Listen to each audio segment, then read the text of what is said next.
Open your cerebral cortex and shift your lobes into upper beta phase, because you are going to have Bitcoin knowledge transmitted directly into your vestibulocochlear. Your host at Bitcoin Knowledge is Trace Mayer, an early Bitcoin advocate since it cost $0.25, but this is not intended to be investment advice. A doctor of jurisprudence, but this is definitely not legal advice. And an investor in core cryptocurrency infrastructure, including Armory, BitPay, Kraken, and Nitagio, but this is not a recommendation of those services. Here, you get fed via direct mind download with pure and free Bitcoin knowledge. Welcome back to the Bitcoin Knowledge Podcast. We have with us again Saifedean Ammous. We're working on this week with him. He's an Austrian economist, author of the Bitcoin Standard, and the topic of this episode is going to be economic calculation. So welcome back, Saifedean. Thank you for having me, Trace. So humanity produces steel to build things. They produce wheat to eat things. They produce oil to burn it for fuel. Then they produce gold. Like, why do we dig 2 miles into the earth, crush all this rock, melt down this gold, and then move it to another hole that we then station people around to guard it? You know, if you're looking down on humanity, and this is what Warren Buffett talks about, like, why do we do this? And I would assert that we do it because the value that gold provides is in performing economic calculation. Well, what is economic calculation? Yeah. Well, I mean, the reason we do it is that until the invention of Bitcoin, this was the simplest, easiest, most reliable way of doing it. And so, anybody who has a way of running a global monetary system that doesn't involve the work that goes into gold, arguably has involved far higher costs, as we saw with things like government money, because the real cost there is in the damage that is done through inflation. And that's essentially the problem with easy money. Well, one of the main problems with easy money. So essentially, the problem with time preference is effectively, time preference, as we mentioned in the previous discussion, time preference is the originator of the idea of store of value. The reason that we have a store of value is because people drop their time preference. And the other function of money as a unit of account, as the unit for performing economic calculation, is the driver of this other major problem with money, with easy money. So easy money ruins time preference and ruins economic calculation, because hard money is able to, because its supply resists manipulation. It resists manipulation by people who don't pay market costs to affect the supply and demand, because the supply is essentially make-believe. And because it is not really a free market good, and because its acceptance on the free market is imposed by government, the supply and the demand are not truly established according to the market. And so therefore, in the case of easy money, the currency itself becomes an unsuitable metric or measure with which to measure economic value and with which to perform economic calculation. In other words, in the case of gold as the hardest material, because its supply is very hard to influence, and because the vast majority of the trades that take place in gold are with the existing gold, so that the new gold is largely insignificant to the old gold, or insignificant to the daily volume of trade. It is primarily a monetary asset. Because of that, the value and the fluctuation in the price of things as expressed in gold is largely a result of people's demand for money and people's changing time preference towards holding money versus spending today. And that's essentially what you want your money to be doing. That's what it's there to do. So people are able to perform calculation with gold, and that's why we see a remarkable, not stability, but a remarkable constancy in a remarkable preservation in the purchasing power of gold. That obviously not everything is, the price isn't stable, but the price of a cow historically has roughly been around an ounce of gold at many different times and places, and continues to be at around that price. And that's one of the most essential goods everywhere in the world. Human civilization only exists around places where people eat cattle, essentially, or at least fish. But the use of easy money, because it can be manipulated, essentially creates massive problems in terms of the ability to perform economic calculation. And this really is an insight that Mises came up with while critiquing socialism in the 1920s. And it's the story of Mises and his critique of socialism is obviously a fun one. I'm not sure. Yeah, I mean, so we're zooming in. We would zoom into the individual. In his book Human Action, that humans act deliberately to bring about some ends. And then we could zoom out and look at prices and how prices under a capitalist system are ways that we're able to ascertain knowledge about consumer preference of comparative goods, and then if we're not going to be using a profit and loss model to perform economic calculation to allocate resources, then how else are we going to do it? I mean, we've got additional books like Socialism or Bureaucracy. Yeah. So maybe you could elucidate or elaborate a little bit more on kind of that point. Yeah. Ultimately, the market is something that emerges on its own, and that's the very important Hayekian insight of spontaneous order. And the market doesn't need doesn't need economists to understand it and institute it. We didn't have economists tell us that gold was going to be money in order for it to become money. It became money, and then economists studied it and tried to understand why. Yeah, so that would be chartalism versus subjective value theory and regression theory of money. Yes. Exactly.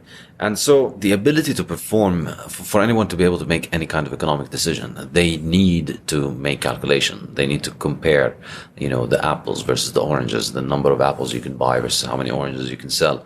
Obviously, beyond the scale of a primitive little tribe of no more than a few dozen people, it becomes completely impractical to have a system of direct exchange or a system of favors or credit or kinship.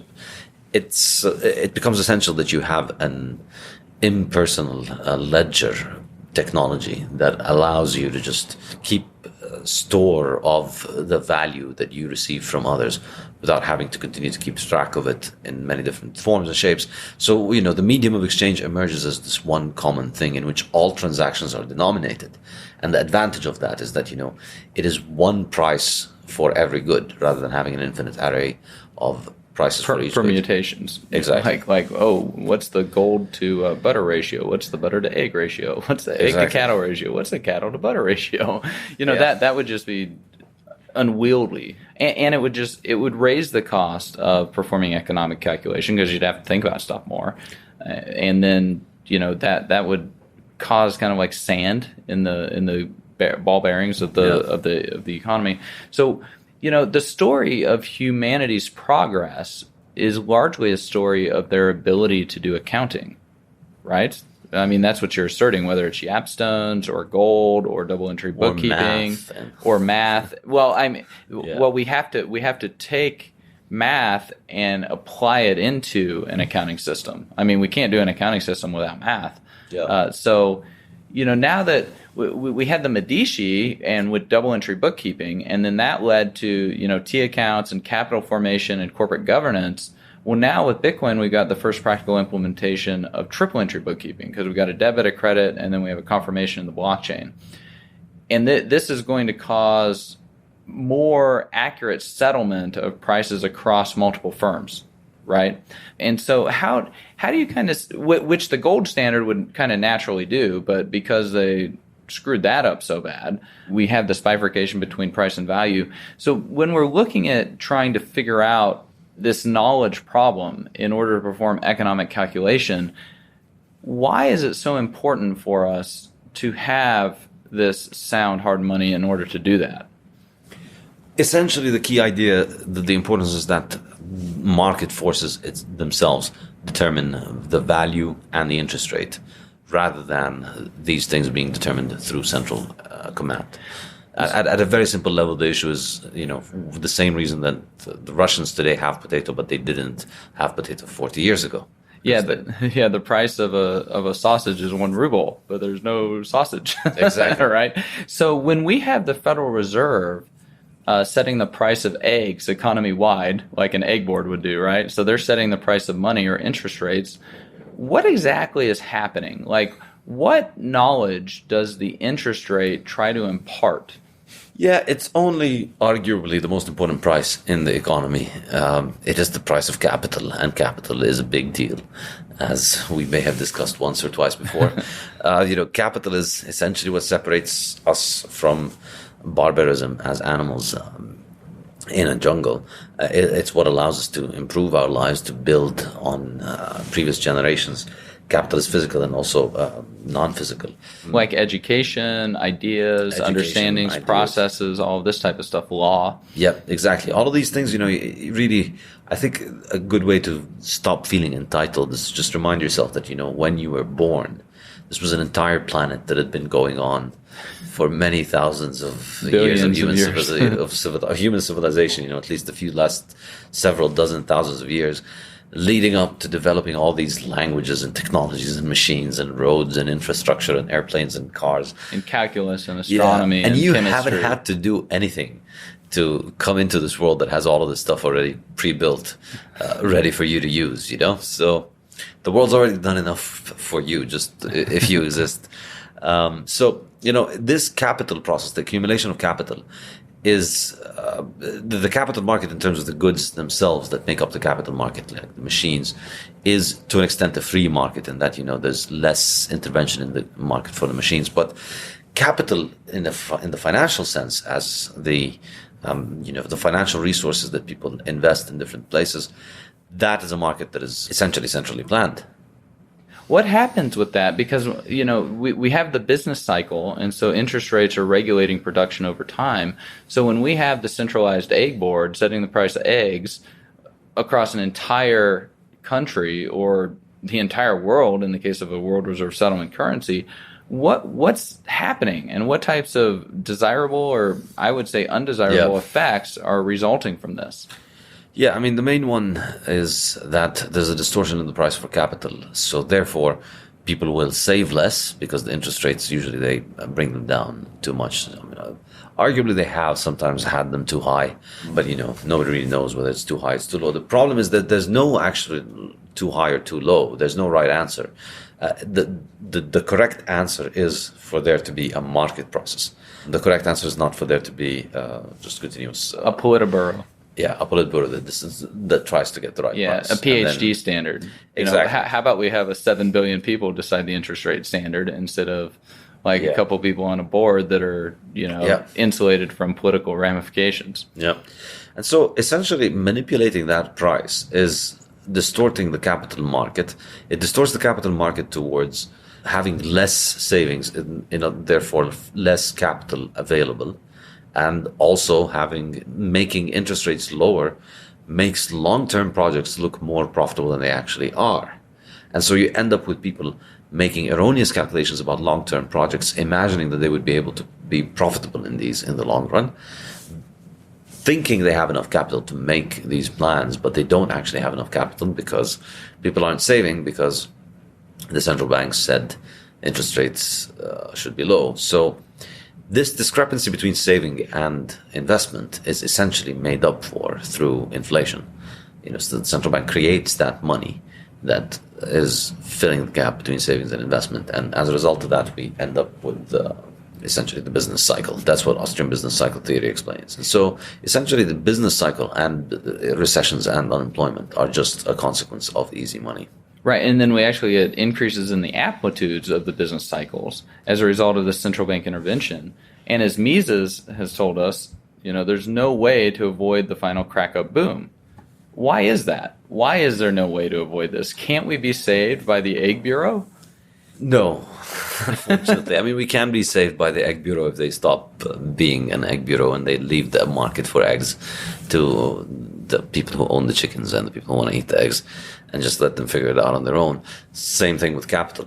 But essentially, I think there is a very strange idea that I've been toying with recently, which is that Bitcoin doesn't have to entail spectacularly bad ending for the fiat currency and the fiat monetary system, because Bitcoin, being a harder asset, is appreciating as a monetary asset gradually, and its value is rising over time.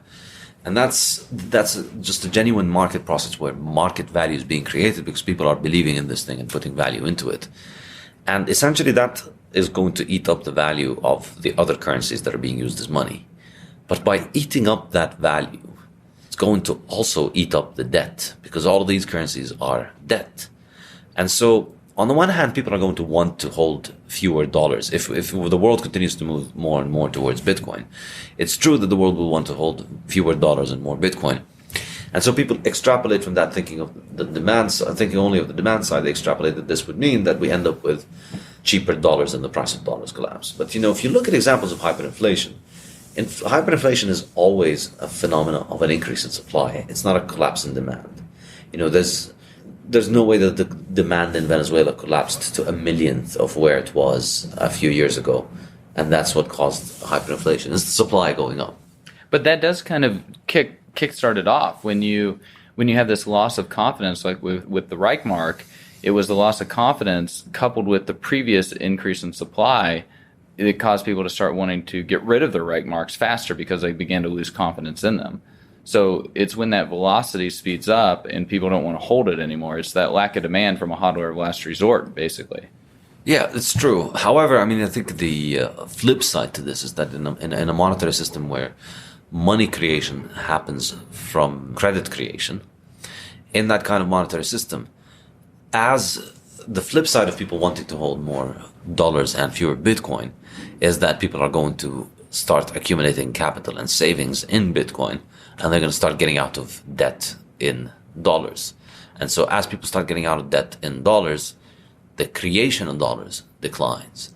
And so effectively Bitcoin is going to be eating the debt creation process.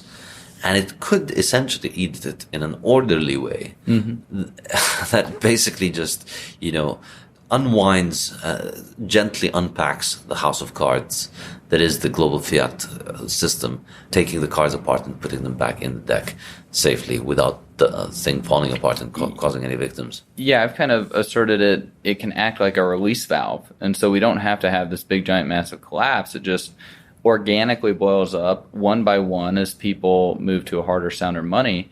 And in the process, Bitcoin becomes a black hole on the world's balance sheet. And as people transition from this debt-based fiat currency, fractional reserve banking monetary system to an equity-based reserve, sound, hard money economic system, what happens is, because of how it impacts the interest rates, is that people just follow Shakespeare's advice to neither borrower nor lender be. Because you don't want to lend any of your capital to somebody, because they most likely won't have the productive capacity to be able to pay back the capital and the interest. And then lenders, why take on more debt? You know, and we've seen that happen. A bunch of people took out a bunch of debt using their Bitcoin as collateral, with Genesis trading or whatever, and they've gotten wrecked because the Bitcoin goes down, and so now they're losing more Bitcoins than if they just sold the Bitcoin and funded lifestyle or whatever they were doing. And so I've also talked about how, in a market crash, Bitcoin will be kind of like the rubber ducky in the bathtub that's floating on top of the water. Now, we don't know how much water is coming into the bathtub, and we don't know how much water is going out the bathtub through the drain, but the rubber ducky will float on top of the water. And so, either way, you're going to be just fine because you're in a pure equity-based, it's nobody's liability type of an asset. And because you're holding the private keys and you're able to run a full node at a much more cost-efficient way, it becomes the asset with the lowest risk profile. Yeah. It doesn't have risk of increase in supply. It doesn't have risk in confiscation through inflation. It doesn't have risk from being confiscated or seized. This becomes a new risk-free asset. Yes, it's essentially making its way down to the bottom of Exeter's pyramid. Yeah, the liquidity pyramid. Yeah, essentially it started off at the very highest tip of it, the highest kind of speculative kind of asset. And there were derivatives a little bit further up, probably, credit default swaps or interest rate swaps. In 2009 was probably... it's what's this magic internet money thing? It made CDS look orthodox at that point. But yeah, it's just been an inexorable drop down the pyramid towards the base, where gold is. And I think what's going to be really interesting, and I discussed this in my research bulletins, in the financial crisis, we're going to see this how it moves along. And I think it's just going to be largely the financial crises that make the biggest moves downward in terms of where it stands in the risk profile and where it is viewed as it begins to seep into people's mind as just gold at the bottom. Yeah, so like my book, The Great Credit Contraction, I had the liquidity pyramid in there, and the quote I have with it is, the system does not collapse, it evaporates. Mm-hmm. And so as the capital moves down that liquidity pyramid, what's left that was already misallocated capital to begin with, it's going to evaporate away in terms of value relative to your risk-free or asset with the lowest risk profile, which has been gold, arguably, but now there's a new contender on the scene with Bitcoin, and it's the U.S. dollars that are on top of gold because they're the world reserve settlement currency, but they could become worthless. They're somebody's liability, unlike gold. So gold can never become worthless. So like we know that gold's superior to dollars in that sense, even if gold's lacking the monetization or being used as a currency in day-to-day stuff. And so it'll likely be dollars that would evaporate last in this liquidity pyramid because they're the safest and most liquid. And that helps explain why interest rates have done what they've done with dollars over the last 10 years. Any thoughts on that? Yeah, no, I think I agree entirely. I think, this is why dollars rise. And arguably, the thing about it is that if you think about Exeter's pyramid in today's world, gold has the bottom position in the pyramid by excellence when thinking of liquidity across time. However, in terms of liquidity across space and the ability to transfer money, even US dollars in banks are more liquid. And so it's distorted in that regard, that there's no single one asset that is money. This generation has never lived in a world that has had that. And that's what the gold standard was. And this is why I think a lot of people are shocked by my book, because it just flies in the face of the dogma of progress that we hold so dear, that today is the best day ever and tomorrow is going to be better. And it's just this idea that, the 19th century was darkness and backwardness. But no, actually, economically speaking, the 19th century, they had established flight in economic terms, in terms of the economic system. And now we're back to sticks and stones. Now we're back to hurling rocks at each other. We've re-established barter, what Hans Hermann Hoppe says. It's a global system, a system of global partial barter. We've gone back. And so people don't even know what a global money would do. But what a global money would do is allow you to perform economic calculation all over the planet. More accurately, with a lower cost. With one unit. In 1900, if you're a businessman in Italy, importing and exporting to 25 countries, all the prices of all your goods were always, in all these countries, denominated in gold, and you paid in gold. And so whatever stupid activities are undertaken by the government of any of the countries, it does not affect the value of gold. So you didn't have to have a foreign exchange office in every business to figure out and try and read the tea leaves of every central bank out there to figure out how much we should hedge for our position in buying steel from this country because of the currency and all that. So this international aspect of dividing the world into individual currencies is just insane. It's economic backwardation. We went back massively.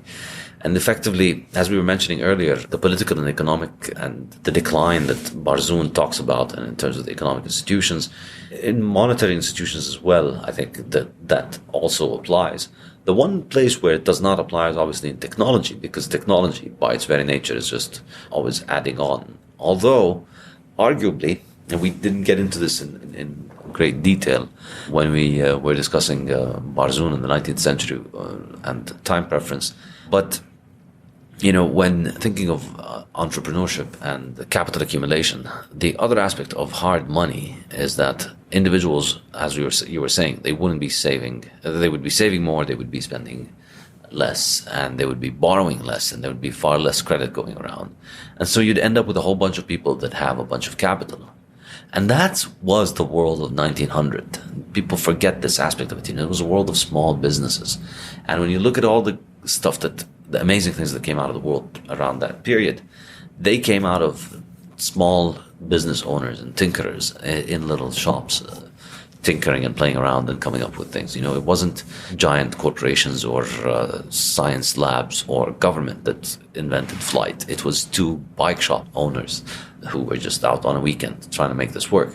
So, you don't know people out there today trying to invent something that's like flight. It takes a certain amount of, the financial freedom of knowing you're secure into the future because you have money that is secure, you have capital, you own your own business.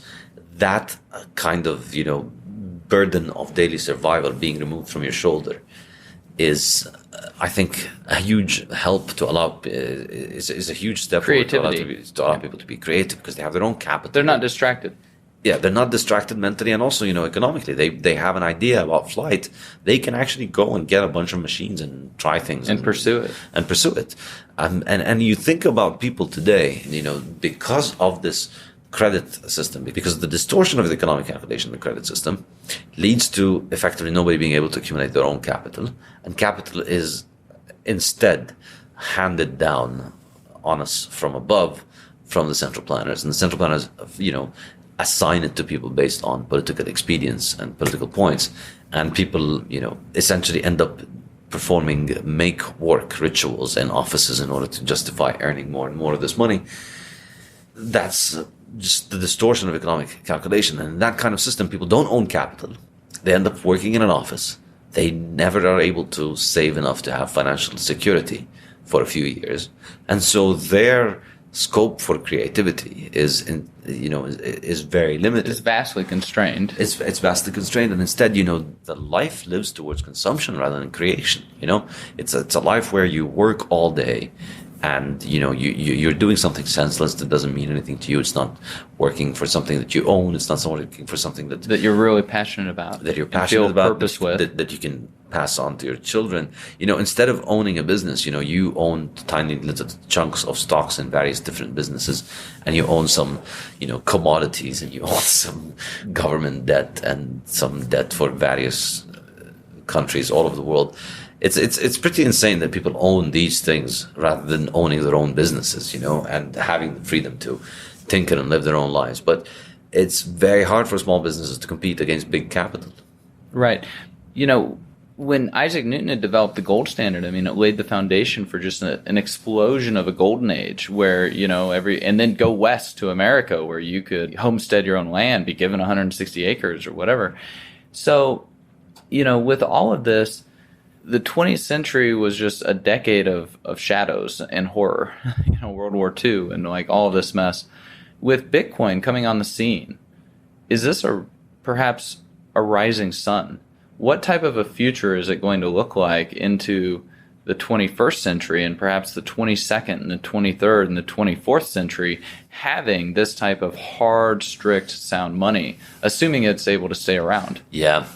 Hopefully it's going to be good enough that we'll be still around and to witness and see it a few hundred years ago. Wishful thinking, probably, though. But pretty much all of the advancements in healthcare have been in extending the average lifespan, but not extending the maximum lifespan. Mm-hmm. And who knows what type of creativity we might find once we're freeing up some of these resources and this human capital to think about those problems. Absolutely. Well, once the healthcare industry is driven. Well, the sickness industry. We don't even really have a healthcare industry. Exactly. Once you replace the sickness industry, which is essentially driven to profit from managing illnesses, into a healthcare industry where there's a doctor-patient relationship, and the doctor benefits from having their patients being healthy, not bothering them all the time. And that'll probably also come because patients are shifting their time preference. And so they're going to want to be healthy and also be around because they're no longer thinking, I'll only live to be 70 years old. Maybe I'll live to be 500. Yeah, absolutely. It's incredible to think about it. But in a sense, I think, the move towards agriculture made it inevitable that human society was going to always exist in a sort of slave-master relationship. And it was only really with industrialization that society started to break out of that. Only with the abundance that industrialization allowed us has it become possible for us to live with a slightly lesser degree of slavery amongst ourselves. Not just industrialization. In general, capital accumulation and the advancement of knowledge But you would say, arguably, the printing press was a huge blow to this caste system that humanity has had. Well, it just changed it. Now people are debt slaves. Yes, but arguably... But they kind of choose to be. Yes, although, I mean, what I'm saying is that arguably, you know, as a historical process over the last few hundred years, over the last maybe 1,000 years, we have been heading in that direction where, you know, the degree of slavery of people has been getting reduced progressively. The 20th century was a major slip up on that road. Things went really bad in that regard, and it was a horrible, horrible century. But it doesn't have to be this way. It's quite possible that, you know, we could go back to 1912 and pick up where we left off and get back to being civilized race. Yeah, and, you know, ideas can only be overcome by other ideas, as Mises says. Violence and force are impotent against the power of ideas, and so we really ought to be very grateful for these people that carry the ideas of freedom and sound money and all these things through that century. These torchbearers like Mises and Rothbard and Vieira and the others. Absolutely. I remember reading the quote, that quote by Mises. It was early on as I was beginning to discover Austrian economics, and as depressing as it is to begin to understand how the world actually works. And then you read that quote by Mises and you just hear him talking to you from beyond the grave. You know, this man had his notion of why he wrote and how he thought and who he was writing for it's completely different from his contemporaries, most of them, because, you know, his understanding of the power of ideas meant that, you know, even as he was maybe irrelevant academically in the silly academic pissing contests of modern academia, he knew that, you know, ideas don't just go away. And, you know, here we are, what is it now, 46 years, I think, after Mises' death, and people just won't shut up about Mises on the internet. Yeah, a man for the ages. Exactly. Yeah, so we've had a wonderful episode on economic calculation. Saifedean Ammous, Austrian economist, author of the Bitcoin Standard. Thanks so much for helping us out with this week with Saifedean. Thank you so much, Trace. Pleasure. Be sure to get a copy of the free Bitcoin Guide at freebitcoinguide.com. Got a question or suggestion? Record your voice at bitcoin.kn. Don't be shy. To help the show, share bitcoin.kn with friends, post about it on Reddit, and otherwise spam the interwebs. Your iTunes comments and 5-star reviews are very important to us. Please continue tuning in to the Bitcoin Knowledge Podcast, where we release interviews with the top people in the Bitcoin world. Now take some choline and let that Bitcoin knowledge consolidate.